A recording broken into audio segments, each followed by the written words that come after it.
We often are just, talking about the big picture of the collapse of the American empire, and we often describe it as the U.S. is flailing. The hegemon is lashing out because it's trying to preserve its status and its protection. I'm just wondering, when we look at history, whether it's Rome, the British Empire, Soviet Union, is this a pattern that we see in empire collapses that they traditionally go through this type of flailing period, and that this is something that and in a sense, it's a normal process. It just feels very abnormal to me. Yeah, I don't think so. I don't think you could find, I should know the history better, but I can't think of anything to parallel this, let's say, with the British Empire or even with the Roman. Maybe all I can think of is actually the Athenians and the Peloponnesian War. It was they were beginning to lose. It became clear, and they kind of engaged in increasingly reckless and bullying actions, and it eventually led to their demise. That's going way, way back.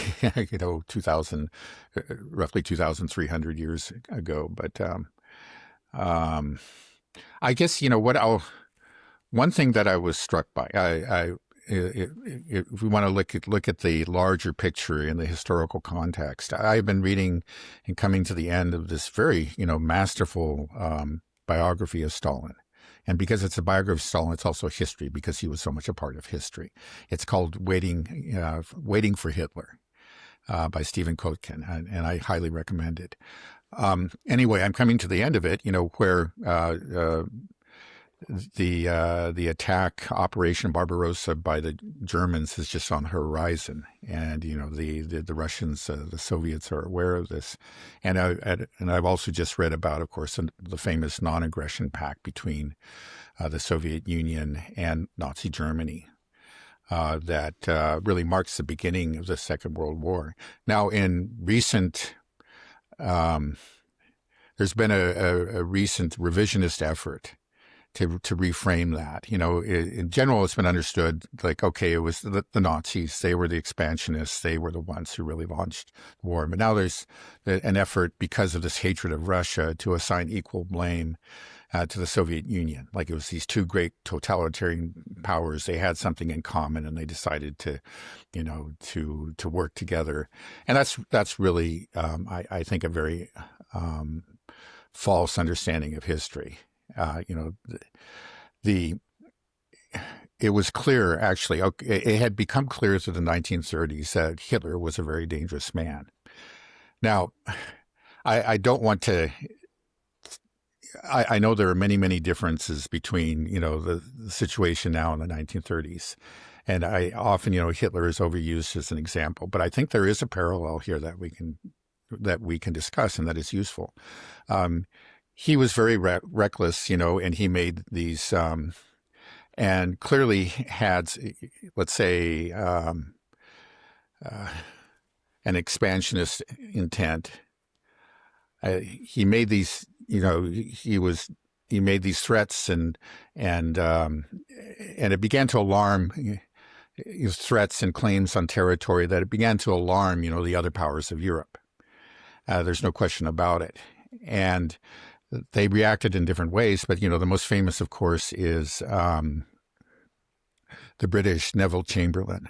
And he chose this policy of appeasement, which in the end, the French went along with it too, and other powers. It's just like, okay, well, let's give him a little bit of what he wants, try to work it out, and then everything will calm down, right? And that's what they would do. It happened most famously in Czechoslovakia, but there were other incidents as well.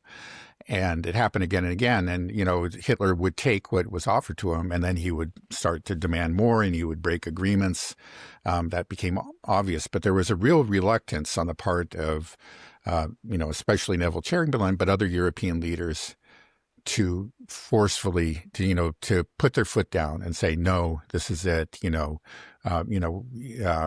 you do this, it means war, or we push back.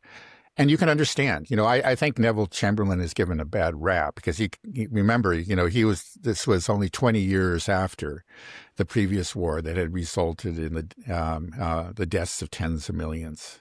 there's a whole generation of British young men that was in large part just wiped out. And you say, we don't want to do this again. We really want to avoid this, right? And that's certainly the French are thinking the same way. Now, it became increasingly clear that Hitler was a menace, to Europe.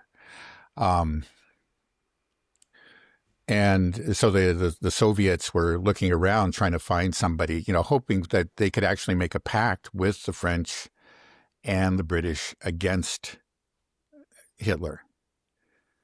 But it never worked out, say, okay. And then he became fearful that actually maybe Hitler would make a pact with the British and the French, and there were talks going on like that. And then he would be the vulnerable one, and, the Nazis would take him out. And so that's what led to the non-aggression pact. But, what I guess the parallel that I want to make, that I want to draw out of this, is just that today it's the U.S. that is, behaving very recklessly and very aggressively around the world, and is demanding things, and the agreements are made, and then the U.S. tears them up and pushes harder, and demands even more. And I don't need to go into the details of all these things that we've talked about, from Iran, Russia, Venezuela, whatever it is, we see it around the world. And you see a general tendency, I think, among, the opposing powers, let's say especially Russia, and until perhaps very recently Iran, and then in China to a great extent, though China has shown more resolve, at least when it comes to economic conflict. It's just really, again, a policy of appeasement. They just say, okay, let's... what they did was outrageous. We have a right to respond in this way, with equal force. But we don't want to start World War III. Again, it's the way Neville Chamberlain thought, which is, again, it's not an irrational way to think. But what happens is that, the hegemon just keeps on, in this case, it's a hegemon. You couldn't call the Germans a hegemon, but the reckless, aggressive power finds that it can, first of all, pick off, weaker countries like Venezuela, because other countries don't stand up for it. And nobody is willing to really confront it. If you're the bully in the playground, stop and when you throw a punch, to throw a punch back of equal force. But, to try to calm things down and just hope the whole problem goes away. But the problem actually stays there, and it becomes bigger and bigger.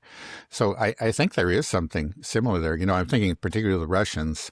Recently, we had that assassination attempt, and they're still in negotiations. Assassination attempt, we know of the number 2 man of the lead negotiator. And the Russians have made a decision, and it is, I want to emphasize, it's not irrational. I think they know that what's going on. They know that it's phony, but they say, well, we just appease them, humor them a little bit. And, we do get these benefits.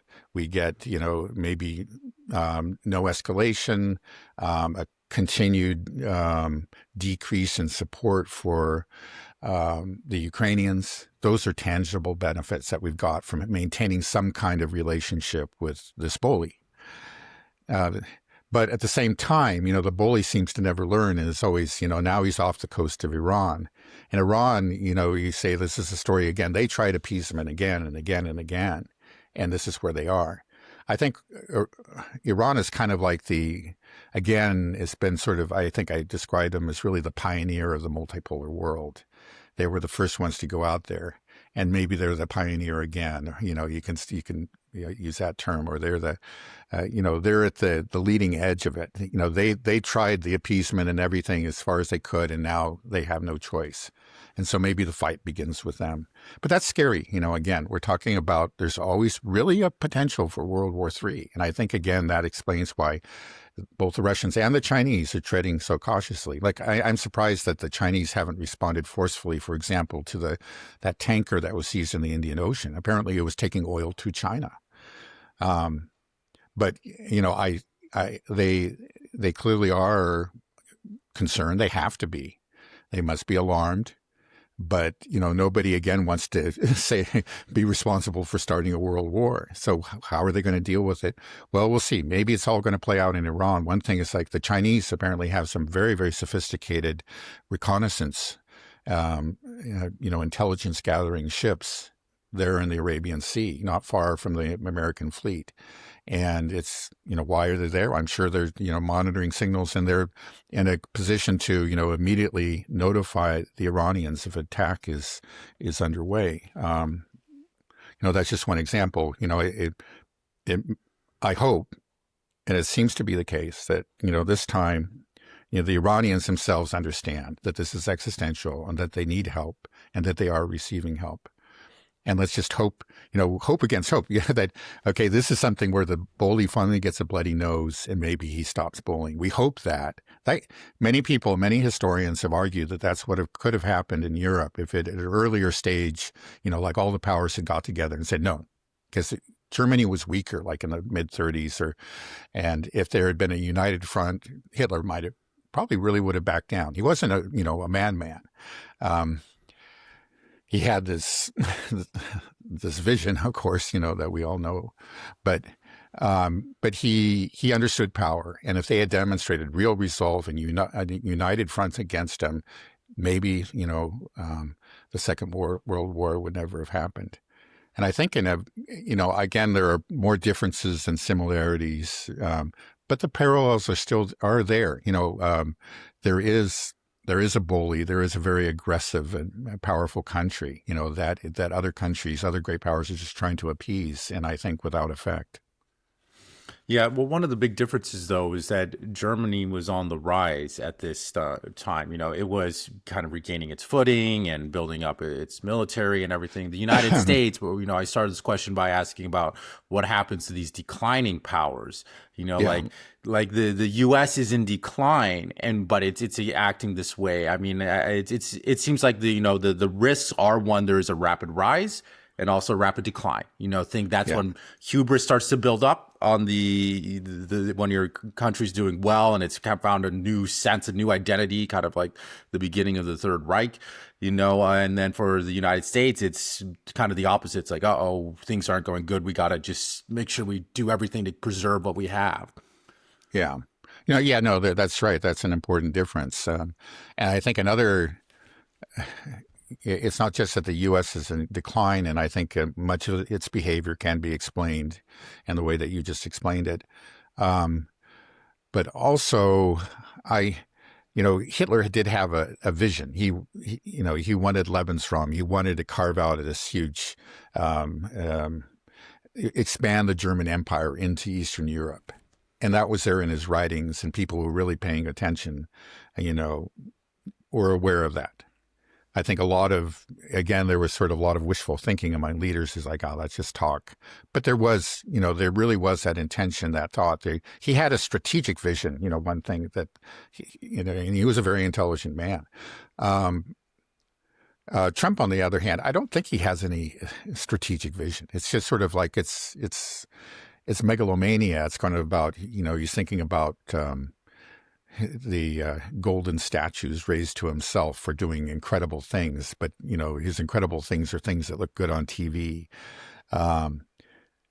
So it is different in that sense, but it still is very, very, it's very dangerous. I'm like this tanker war, as I pointed out, that this is something, he also understands the money directly. So it's just, we just grab their tankers and we sell the oil and it's our money.